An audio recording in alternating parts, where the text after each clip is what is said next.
ব্যবস্থা গ্রহণ করে সেক্ষেত্রেও আমার কোনো দ্বিধা থাকবে না এবং আগামীতে আমি এই টিটিসিতে প্রশিক্ষণকালীন থাকা অবস্থায় কোনো শিক্ষার্থী এবং শিক্ষক মণ্ডলী আমার দ্বারা বিরক্ত বোধ করবে না ইনশাআল্লাহ। এজন্য আমি আমার পূর্বের সকল কৃতকার্যের জন্য আপনাদের সকলের কাছে ক্ষমা প্রার্থী। আমি আমার ভুল স্বীকার করে নিচ্ছি এবং আগামীতে আমি কোনো অন্যায় কাজ করব না ইনশাআল্লাহ।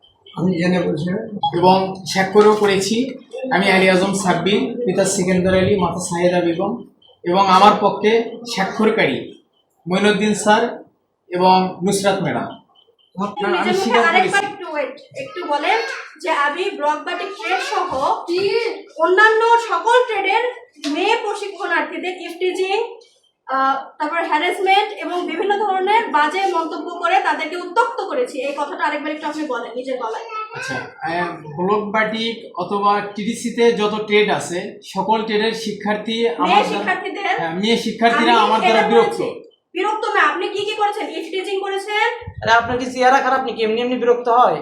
কেন বিরক্ত হয়েছে? সেই বিরক্ত করেছি আমি, এটা বলেন। আচ্ছা, আমি বিরক্ত করেছি। বিরক্ত না, যে অন্যায় কাজ করেছেন সেই ওয়ার্ডগুলো বলেন।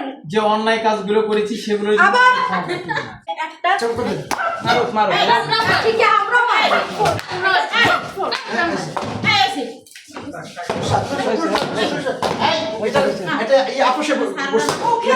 মুখে বলিস একটা কথা। এদেরকে ইফটিজিং করেছি এবং বিভিন্ন বাজে ভাষায় অশ্লীল কথা বলে আমি মেয়েদেরকে উত্ত্যক্ত করেছি।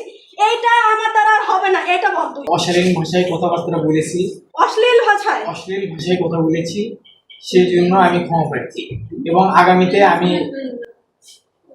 এই সকল কার্যক্রম থেকে বিরত থাকব এবং আমি নিজেকে সংশোধন করে নিয়ে ভালো করব।